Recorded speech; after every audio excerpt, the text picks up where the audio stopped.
Hey guys, so today we're going to talk about Google Slides and how you can very easily set backgrounds for activities that will allow students or your own kids to move things around on the screen and allow your background to stay put. So this is an example of a bingo card that I made for Kenzie. This is something that she does for homeschool, and so she has options for what she wants to do, and they're all engaging activities, having something to do with physical activity or something online, other interests that she has, and then she has to fill in that bingo card and get 5 in a row, either whatever day we're doing it or over the course of the week. So she's able to just take these bingo chips and slide them on over, and I can still see what she did, and so can she.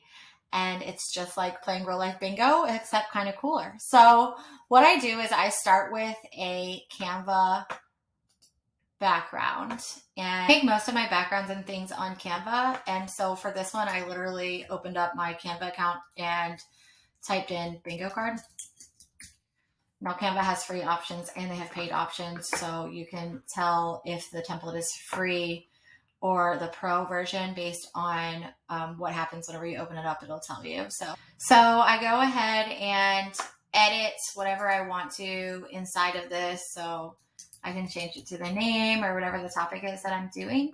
And then I can go through and I can also edit all of this text, add pictures if I want to, whatever I want to do. All right, when I'm feeling good about it, then I go ahead and download. And when I download as a JPEG just because I know that it is going to be a small enough file for me to upload wherever I need it. And then I go ahead and download the background. And so then I go to my drive and I go ahead and open up a new Google Slides presentation. And then I'm going to name it whatever I want. And then the first thing I'm going to do is resize. So I go to page setup and I'm going to do a custom. And this one that I'm doing today is a lot taller than it is wide. So we're going to go with 12 by 5. Let's see what that looks like. 5 by 12.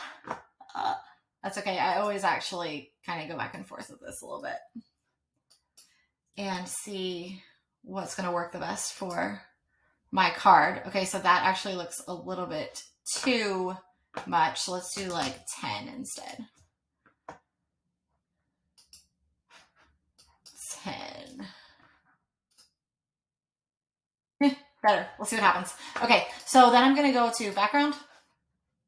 I'm going to go to choose image.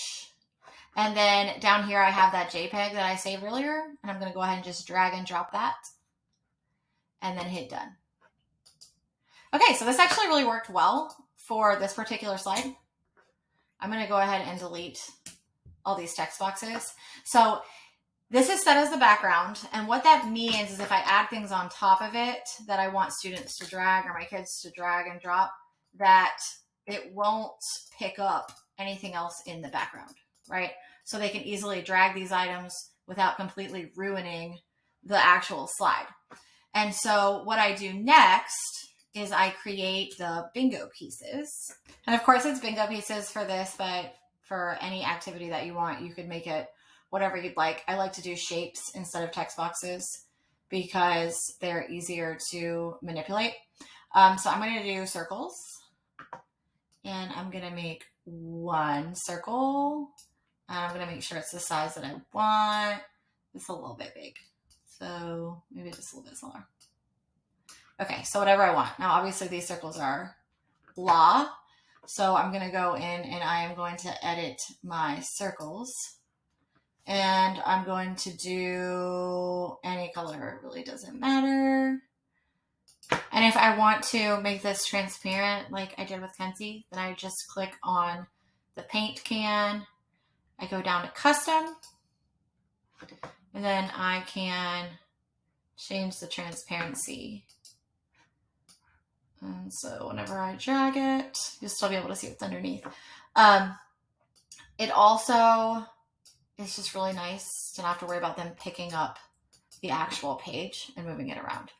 So if I want to make several of these, then I just select Control C or Command C, whatever you're using, and then Control V, Command V, whatever it is that you're using. So then I like to take my bingo chips and stack them in nice, neat little piles. And so in order to do that, all I have to do is click on one of them and then hit Command A, and it selects all. And then I come up over to Arrange, and I go to Align. And first I align center. One more time, Arrange, Align, and then Middle. And then I have a cute little stack of bingo chips.